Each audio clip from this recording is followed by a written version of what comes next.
Good evening to all. I once again welcome you in this very discourse. As we always do it, we empower each other to know our civic duties as pertains to the laws that exist around, and also as pertains to our needs as a people and as a society. And in these respects, I always share my views regarding a number of topical issues. And today, the issue that has preoccupied us is the one in our title, and the title is the sovereign power of the people limited? Is the sovereign power of the people limited? Is the sovereign power of the people limited? That is the question that we are struggling with to answer here. Of course, this question of sovereign power of the people is all over in the society called Kenya as we speak, where there's a number of arguments and a number of counter arguments of what that power can do, and actually what some believe it cannot do. So today we are going to learn in that line, and that is therefore the context upon which I welcome all of us to join with me in this very discourse as we study this line. I will want to say that these are my thoughts, and they are my patriotic thought, a Kenyan thought, a citizen-based thought, a one who loves the country, one who is neither this side nor the other side.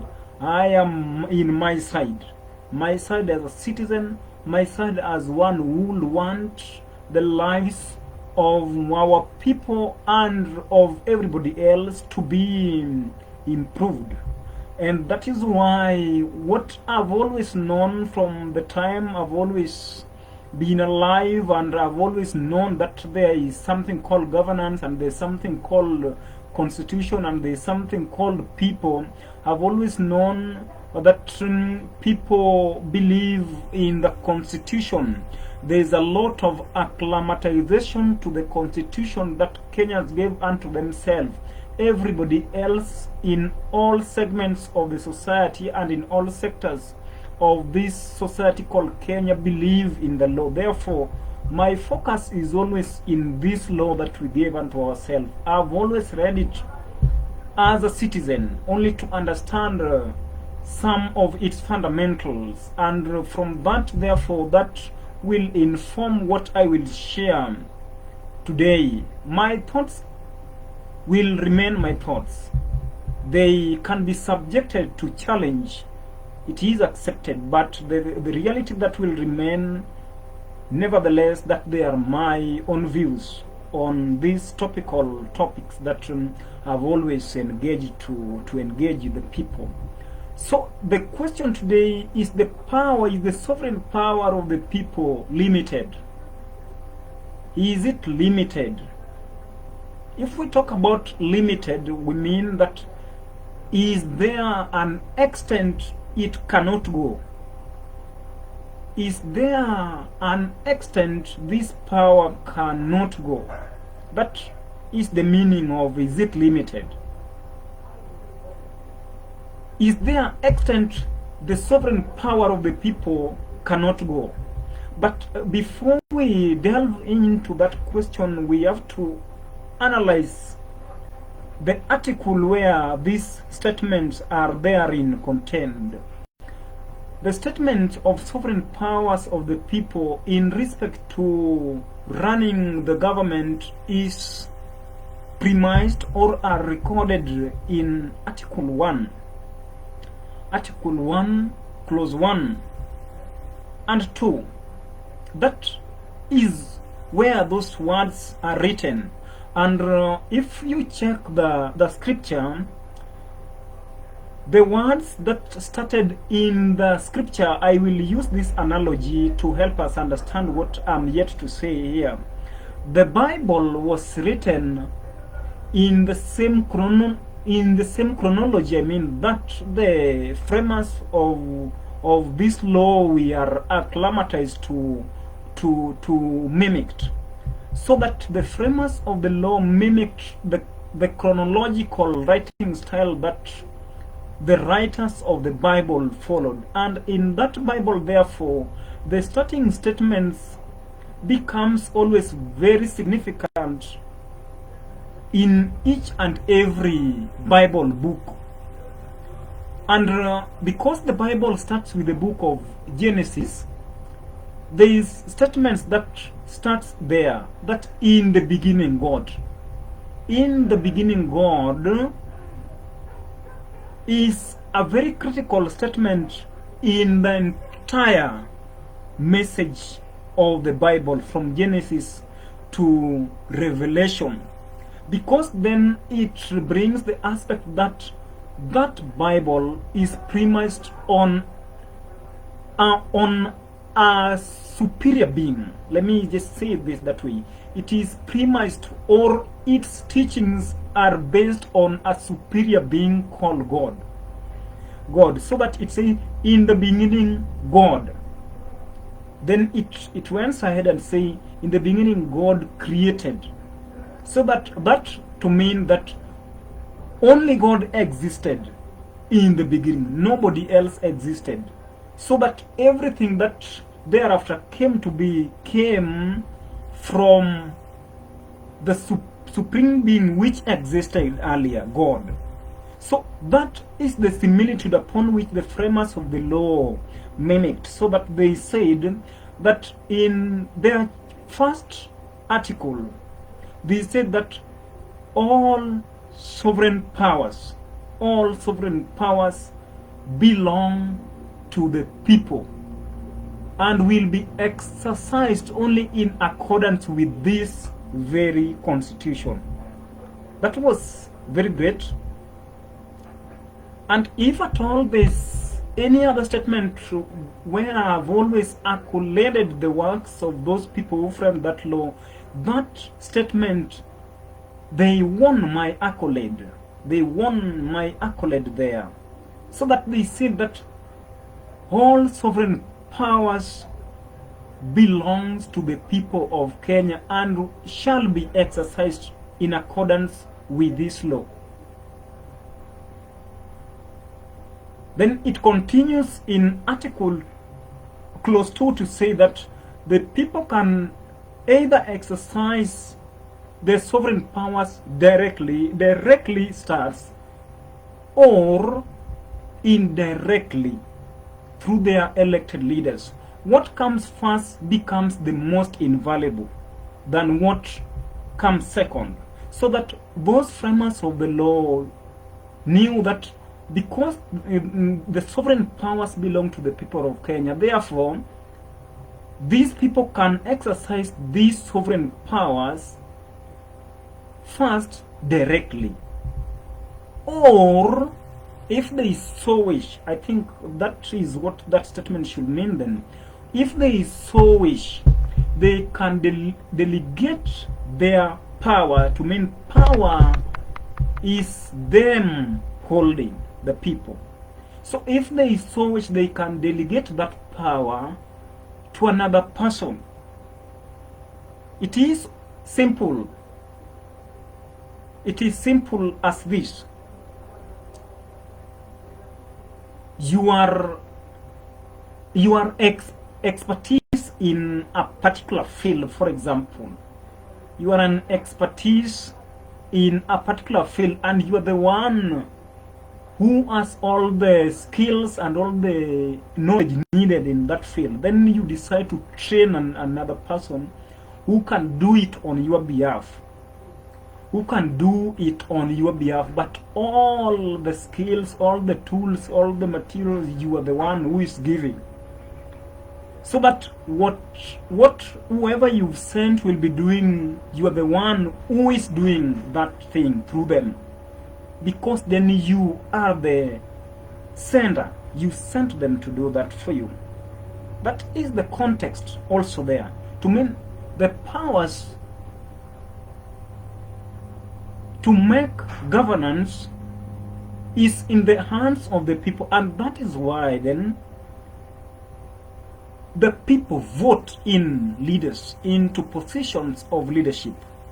The people are the ones to vote in leaders. That is the perspective upon which that power is therein expressed.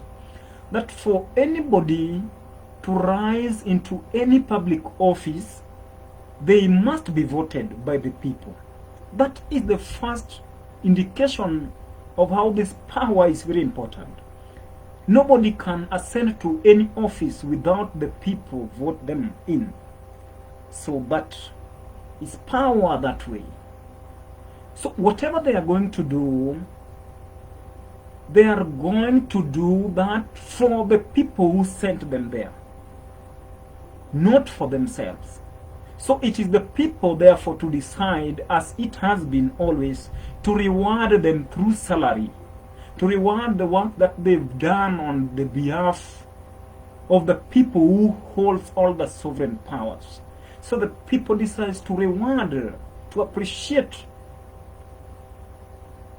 the work they are doing there, which is not their work but the work of the people to govern themselves, because they can do it either directly to govern.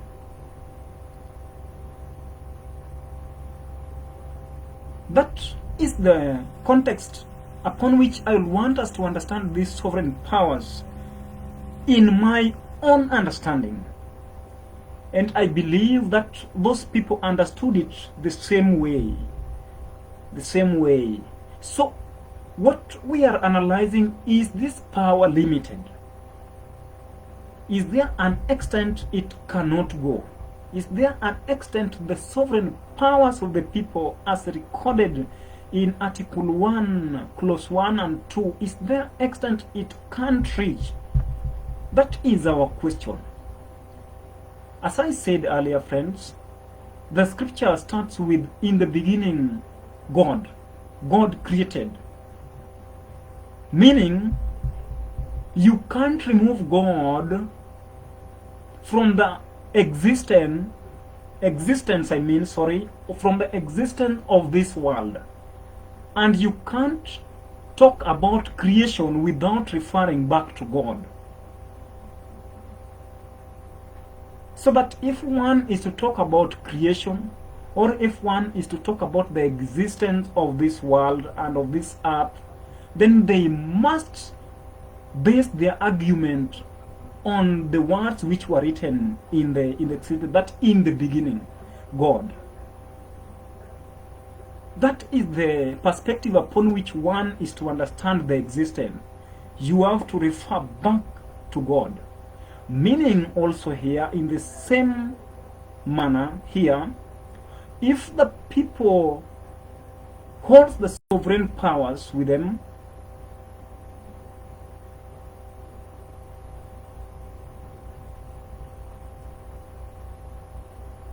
if the people hold the sovereign powers with them, then you will never talk about constitution without the people. You will never talk about the state without the people. You will never talk about the government without the people. The people are all over, because they are the two-legged stool upon which all these other things comes from. The people. The people. So, is their powers limited? That is the question that one can as well ask in respect to the scripture, and in respect to the book we are comparing it with, the book of Genesis. One can then ask, is there a limit to how God can be recognized in creation? Is there a limit to how God can be recognized or can claim ownership of everything that existed? then whoever will answer this question in the scriptural side must answer it the same way in the context of the sovereign powers of the people. So that when we were to answer this question from the scriptural side, then we will say that no, there is no limit of God when we talk about existence of creation, existence of human being. There's no limit of God. He is to be cited in every aspect of human life, in every aspect of existence of nature. God is ever there, because everything started by Him, God. That is the similar way we answer this, that because the power is for the people, and the people is with the power with them, then we can never dare to limit them in anything. In the running of the government, you can never limit people. Can never limit people. In everything, you can never limit people, because all the sovereign powers starts with them. They're the one to give that power. One day, I told some of my friends that if you are a trainer and you've trained best students, they can never be best than you, however much they are thriving out there, because everything they know will be true, that all they know started with you. You gave, then it was only improved. So the trainer is always, or mwalimu, or a teacher is always the best. The best. Because any other thing that can be seen and appreciated is only for a matter of improvement, but all started with the teacher. The teacher gave the knowledge, and that knowledge was improved. In the same way, even in the scripture, any knowledge that man can claim to be having here today, they can never arrogate it unto themselves, so that they assume God, so that they sideline God. No. It must be true that God is who gave them life to start from. Without that life, the knowledge they might claim to have wouldn't have been there. Without the people also, who gives power, who delegates power, as it records in clause 2, that all through the people can as well, it is the same people exercising it. The people can exercise it either directly or through their elected representatives, to mean that it is the same people who are still exercising this power through a second party, but the power belongs to them. So however much these people may be doing good or bad, it will be true that the power they are using good or using badly is not for them.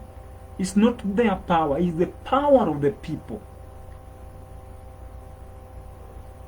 It's the power of the people. It is the same as this way, nevertheless.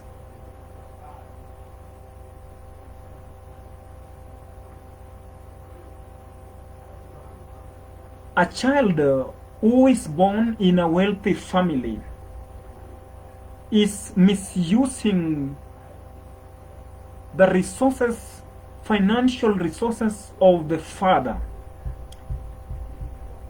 You see, whether they are using them bad or good, it will remain true that they do not know how this money came to exist in their family.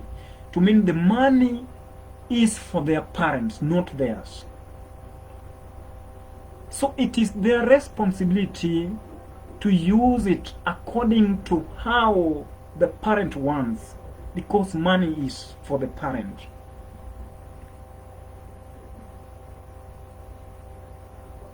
It is the responsibility of human being to work and do everything according to the instruction of God who existed. Instructions, because it is out of that God they are existing, and it is out of that God they are alive. It is out of that God they can do anything they can claim to be doing. It is out of the people, it is out from the people that the delegated powers exercised by the elected representatives can be used either way, misused or used well.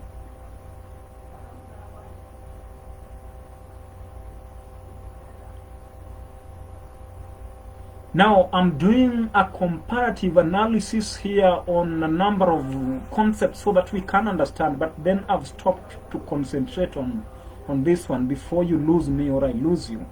So that what we are saying is that the power of the people can never be limited.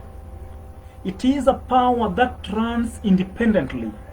It is a power that can do all the activities independently. If it decides not to delegate, not to share part of that power with a second party here, it is a power that runs independently. It is an avenue of its own of running a government.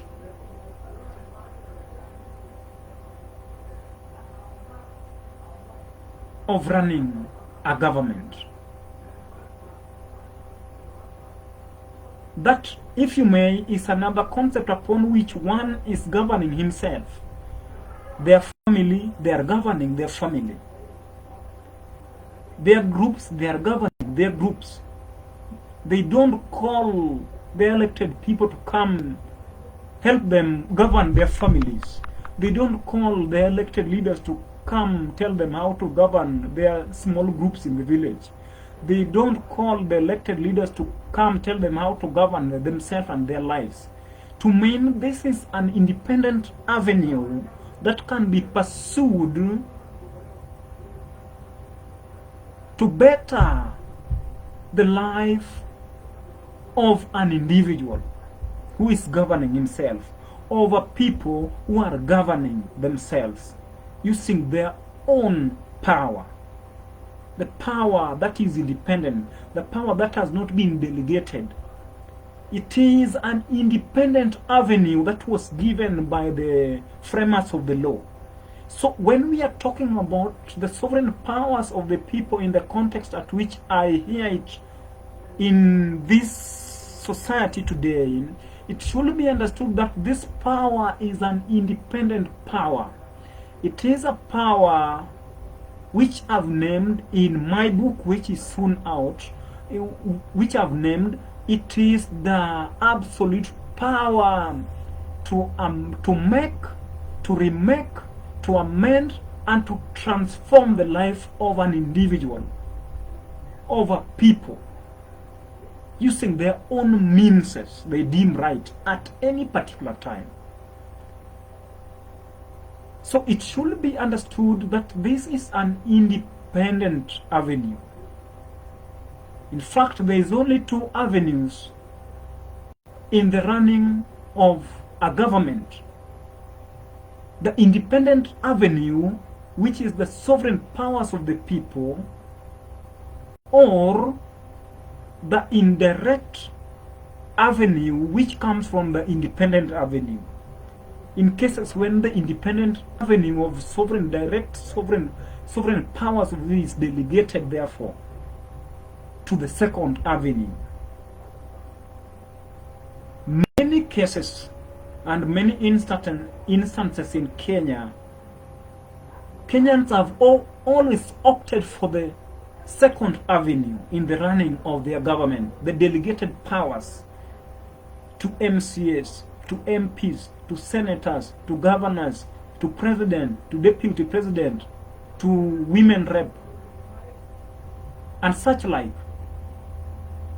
But there is an independent way, and the reason for the independent way is that it exists independently to oversight the delegated, the second avenue, the delegated powers, which is exercised through the elected representative. It must remain independent so that it only directs the second avenue on what to do on behalf of the independent avenue in the formation of government. The independent avenue is the people themselves. Is the people themselves. Therefore, as the country is arguing and counter-arguing on this subject, this is my thought. My thought is that the sovereign powers of the people, as was provided for in the law, is an independent avenue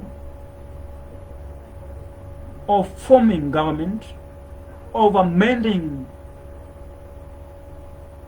the problems that may be there, of amending laws that may be outdated and not informing the interest of the people at any particular time, is an independent avenue to help people bring everybody else whom they delegated their power to on board when those people are out of board, are not responding to their needs, are not respecting their voices, are not keeping to the promise such people always gives. So this is an independent way to bring everything back to where it all started. It is like you gave, it is like a relay game. Let me use another analogy here. It is a relay game whereby one is given a stick and they run surrounding and coming, giving it back to whoever gave them. So it is that relay. So that if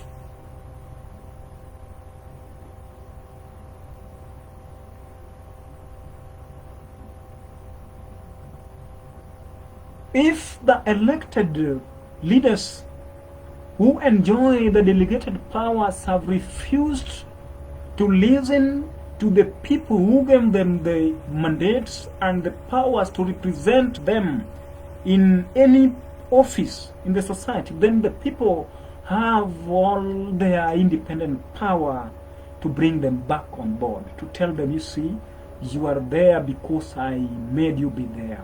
Therefore, you can never be larger than me who gave you that mandate. So bring back the mandate. I give it to someone else. In cases they are convinced so. The people are convinced so. The people are convinced that the government is not functioning well for them. Then they have an independent avenue to use. The sovereign powers of the people shall be exercised directly.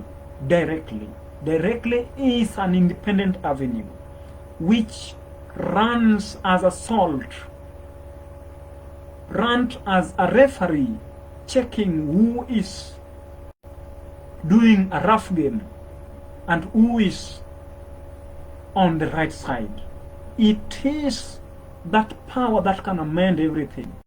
It is a power that will amend any and everything and bring back everything to the interest of the people. And irrespective of whoever occupies the office, that power is able to bring everyone else back to where they started, because it is that power that gave them the opportunity. That is my view on that subject. That is my view on that subject. I believe, it is not limited. The sovereign power of the people is an independent avenue which can never be limited. Because then if it is limited, then there is no meaning for its existence. It is a power that is never limited. It goes beyond the laws. It goes beyond, because even laws comes to exist because of the people. The laws exist to serve the people, not people to serve the law. And it appears to me most often that the laws, as we consider them in Kenya, are ruling over the people and not serving the people. And with this power, sovereign powers of the people, it can be exercised directly. It is an independent power which even the law themselves must bow for, because it is out of that sovereign power that those laws therefore exist. That is my opinion, and may we all be blessed. Still, join our group Voice of Kenyans Movement. We empower each other every other day. We are Kenyans. Kenya is our business.